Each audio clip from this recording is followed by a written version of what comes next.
What are some of the most important lessons from Parvati's story of Tapasya? To start off, Parvati's Tapasya is a clear metaphor for sadhana. In the story, she represents a human being with a one-pointed desire to reach God.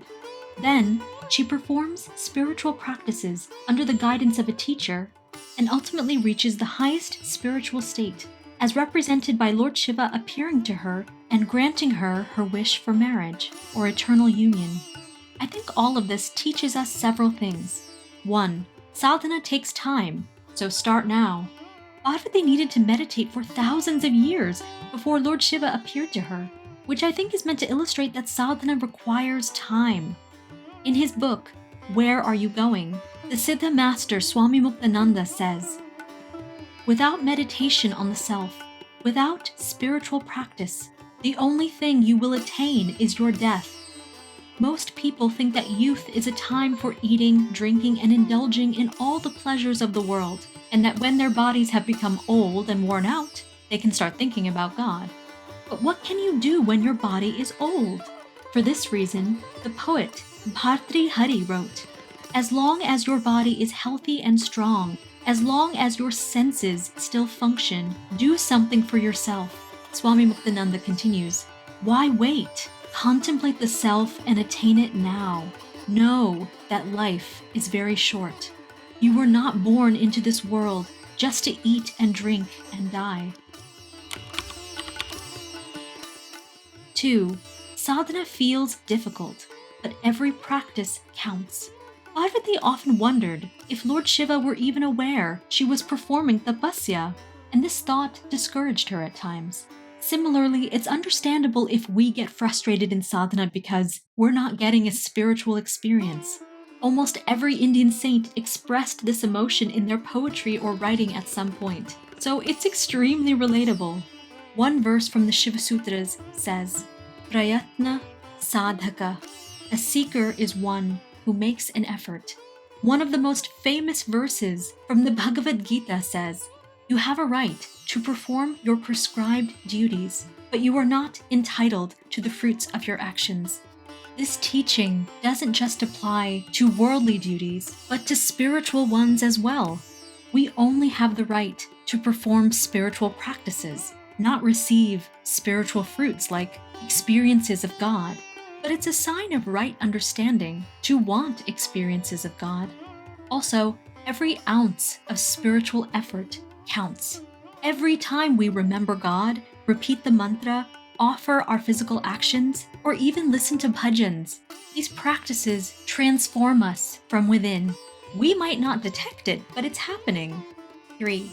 Sadhana is a personal and solo journey. I think the image of Parvati sitting alone in meditation in a remote mountain is meant to be a metaphor for the fact that each person must do their own sadhana. No one can do it for us, and conversely, we can't do anyone else's sadhana for them. We individually have to put in the work. But I think this is an uplifting thought, because each of us gets to experience the unique beauty of our own sadhana journeys.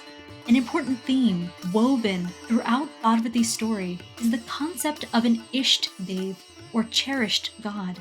Hinduism is of course polytheistic and offers many forms of God that devotees can choose to focus on based on what appeals to them. A fundamental tenet of Hinduism is a devotee's right to choose their favorite God or object of meditation. This tenet honors the natural diversity among people, and I love that. People often questioned why Parvati was so fascinated with Lord Shiva, and there was only so much she could explain with her words. The connection we all have with our chosen Isht-Dev is ineffable and based on the heart. It's possible we can't even articulate to ourselves why we're drawn to a particular form or name of God, and that's understandable too. But in any case, Parvati's story certainly teaches us that it's not necessary for others to understand our relationship to God, because it's completely personal and sacred. 4. Sadhana is worth it. The image of Parvati gazing upwards at a mountain where Lord Shiva resides is a powerful reminder of where sadhana is leading. Why does she work so hard? It's because she knows that there is no higher pursuit than God. There is no higher love anywhere. Similarly, the saints urge us to do sadhana because, according to them, the reward is beyond imagination. Gyaneshwar Maharaj says, "This day is a golden day. The clouds are opening their folds and showering their nectar upon me. I have seen the Lord. I have seen my Lord, Hari. At the source of my mind, I saw Lord Vitthal shining resplendently as he stands firm on his brick." The Guru Shankaracharya writes, "O great goddess, you shine with the splendor of millions of moons, suns, and fires. You throw the door of liberation wide open. O supreme goddess of Kashi, be gracious to me and grant me your blessings." The poet saint Laleshwari writes, "I willingly entered through the garden gate. There, O joy, I found Shiva united with Shakti. There and then I became absorbed, drinking at the lake of nectar. Immune to harm am I, dead as I am to the world, though still alive." At its core, Parvati's story of Tapasya teaches us about the need for perseverance in sadhana. It reminds us that every person's spiritual journey will eventually bear fruit. Unlike worldly pursuits, which have no guaranteed outcome, spiritual striving is destined to succeed. Parvati was destined to unite with her eternal consort, Lord Shiva, but she needed to put in the work first.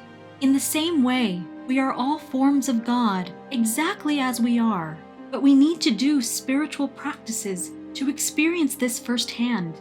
In short, let's keep going.